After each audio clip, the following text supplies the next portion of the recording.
অনেক হলো বিনা নিমন্ত্রণে বিয়ে বাড়ি, এবার কিন্তু কবজি ডুবিয়ে খেতে আমি সেদিন চলে গেছিলাম মা মনসা ক্যাটারিংয়ের ইনভিটেশনে একটা উপনয়ন বাড়িতে। প্রথমেই ঢুকে পেয়ে গেলাম হাতে পাকোড়াটা কয়েকটা খেয়ে নিয়ে সোজা চলে গেলাম কিন্তু ফুচকার কাউন্টারের দিকে।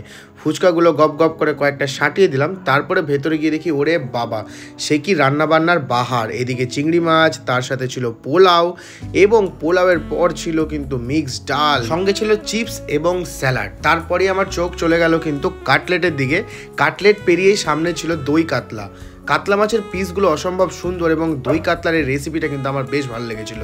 ফ্রুট চাটনির সাথে ছিল নানান ধরনের মিষ্টি, এবং আজকের আকর্ষণ ছিল গলদা চিংড়ি মাছের মালাইকারির অদ্ভুত একটা স্মেল, এবং তার সাথে কিন্তু কালারটা দুর্দান্ত। একদিকে যেমন পাকোড়া ভাজাভাজি চলছিল, ওপরে কিন্তু খেতে বসে গেছিলাম আমরা। গিয়ে দেখলাম খুব সুন্দরভাবে সবাই পরিবেশন করছে, সাথে বিশাল মেনু। স্টার্ট করলাম কিন্তু আমাদের কাটলেট দিয়ে। কাটলেটটাকে একটু ডিপ করে নিলাম, তারপরে সুন্দরভাবে চলে গেল মুখের ভেতরে। কাসুন্দির খুব সুন্দর একটা টেস্ট, এবং তার সাথে কাটলেটটা জাস্ট ছিল অসাধারণ। সাথে সাথে চলে এলো চিপস, তার সাথে পোলাও। মা মনসা ক্যাটারের প্রত্যেকটা খাবারই কিন্তু প্রশংসনীয়।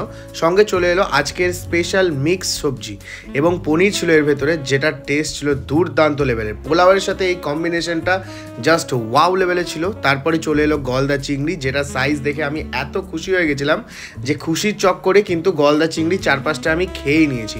আর দুর্দান্ত লেভেলের টেস্ট, আর বারবার করে বলছিলাম যে আরও একটা দাও, আরও একটা দাও। 4-5টা গলদা চিংড়ি খেয়ে নেওয়ার পর কিন্তু সোজা চলে গেলাম দই কাতলাটার উপরে। কাতলা মাছের অদ্ভুত সুন্দর একটা ফ্লেভার, এবং তার সাথে দই।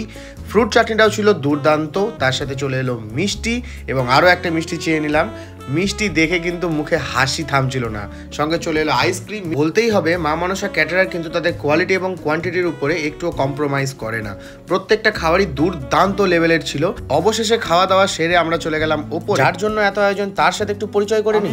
কৌশিক, ডাকনাম রানা, মা মনসা ক্যাটারিংয়ের কর্ণধার। আজকে যার প্রোগ্রামে এতটা আয়োজন করা হয়েছে, তার তত্ত্বাবধানে যাকে ডাকা হয়েছে, সে শুভজিৎ স্যান্ডাল এবং অর্পণ কৌলমী, তাদেরকে আমি অসংখ্য ধন্যবাদ জানাই। এবং যার প্রোগ্রাম বাসব চক্রবর্তী, তার যে আজকে উপনয়ন, তার মা শুভ্রা বৌদি, ওনার কাছ থেকে জেনে নিন আজকের আয়োজনের ফিডব্যাকটা উনি দিবেন। তুমি স্যাটিসফাইড তো আমার কাজ নিয়ে? একদম ভীষণভাবে। আমাদের ক্যাটারার বলে সব কিছু ডেকোরেটর বলতে রানা ছাড়া আমরা কিছু ভাবতেই পারি না। খুব সুন্দর আয়োজন, তাই না? বল, শুধু ডেকোরেটর বলে না, বাড়ির ছেলে সম্পূর্ণ কাজ। এখানে বলার মতো কোনো অপশনই রাখেনি দাদা। আর কিছু দাদা মানে রানাটা মানে এক কথায় মা মনসা ক্যাটারার জিন্দাবাদ। আর আমি আজকে দেখিয়ে দিচ্ছি যার জন্য এত অ্যারেঞ্জমেন্ট করা, সেই বাসবকে, ছোট্ট বাসবকে আমাদের আসতে।